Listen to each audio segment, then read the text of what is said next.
Selamun aleyküm. Bugün miladi 11 Mart 2022, Hicri 8 Şaban 1443 Cuma. Günün ayeti. Gerçek şu ki kıyamet saati yaklaşarak gelmektedir. Onda şüphe yoktur. Gerçekten Allah kabirlerde olanları diriltecektir. Günün hadisi. Müslümanlar bir vücut gibidir. Gözü ağırsa bütün vücudu ağrır.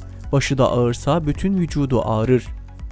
Tarihten haberdar olmak için tarihte bugün neler yaşandı hep birlikte bakalım. 1917 İngilizler Bağdat'ı işgal etti.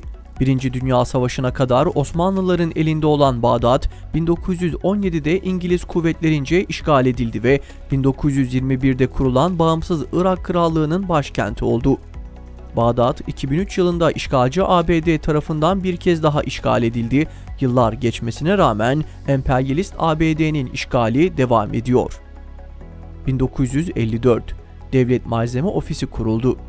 1958 Türkiye, Mısır, Suriye ve Yemen devletlerinin oluşturduğu Birleşik Arap Cumhuriyeti'ni tanıdı.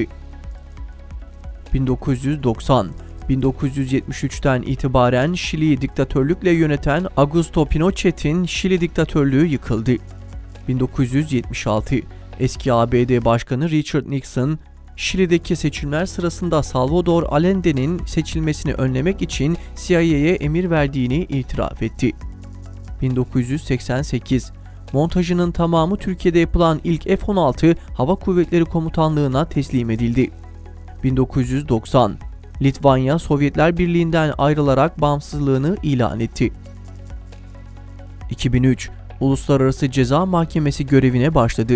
Temelleri 1998 Roma Statüsü'ne dayanan Uluslararası Ceza Mahkemesi, 1 Temmuz 2002 tarihinde kurulmuş, 11 Mart 2003'te çalışmaya başlamıştır. 2004 Madrid'de tren istasyonlarına yapılan bombalı saldırıda 191 kişi öldü.